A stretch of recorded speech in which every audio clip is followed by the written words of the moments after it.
আমি জানি না ভাই। হিন্টস দিব। অবশ্যই। এই দেশে হচ্ছে নারীদের পড়াশোনা করা হচ্ছে বারণ, মানে সরকারের তরফ থেকে মেয়েদের স্কুল কলেজে যাওয়া বন্ধ করে দিচ্ছে। আফগানিস্তান।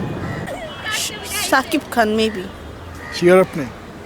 সাকিব খানের লাস্ট কোন সিনেমা দেখছেন আপনি? আমি একটাও দেখিনি। আমরা বাংলা সিনেমা দেখি না ভাই, টাইম হয় না। বাংলা সিনেমা দেখেন না? কোন দেশের সিনেমা দেখেন?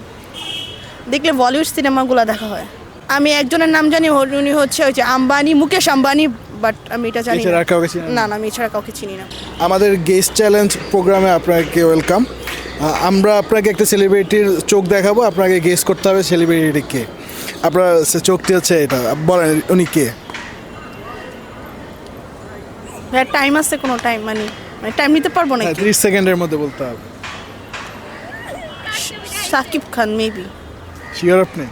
হ্যাঁ সাকিব খান ভাইয়া। নিব উত্তর? হ্যাঁ অবশ্যই নেন। সাকিব খানের লাস্ট কোন সিনেমা দেখছেন আপনি?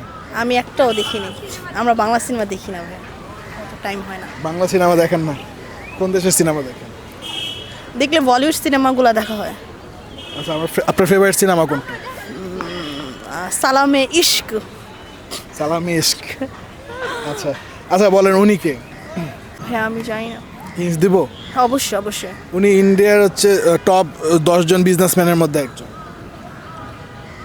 আমি একজনের নাম জানি, উনি হচ্ছে ওই যে আম্বানি, মুকেশ আম্বানি, বাট আমি এটা জানি এছাড়া না। আর কাউকে চিনেন না, আমি এছাড়া কাউকে চিনি না।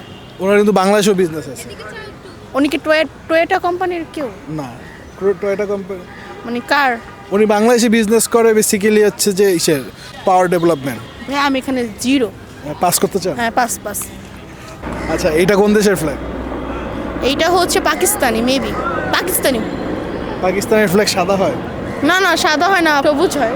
তা এটা এখানে তো সবুজ না, এটা সাদা। আমি জানি না ভাই। হিন্টস দিব? অবশ্যই। এই দেশে হচ্ছে নারীদের পড়াশোনা করা হচ্ছে বারণ, মানে সরকারের তরফ থেকে মেয়েদের স্কুল কলেজে যাওয়া বন্ধ করে দিচ্ছে। আফগানিস্তান। নিব উত্তর এটা? হ্যাঁ না। শিওর? শিওর। নিব আফগানিস্তান। আফগানিস্তান। আফগানিস্তানের ক্ষমতা এখন কারা আছে জানেন? আফগানিস্তানের ক্ষমতা এখন আছে ওই যে তালেবান। আচ্ছা, আমাদের গেস্ট চ্যালেঞ্জে অংশগ্রহণ করার জন্য আপনাকে অনেক অনেক ধন্যবাদ। থ্যাংক ইউ ভাই।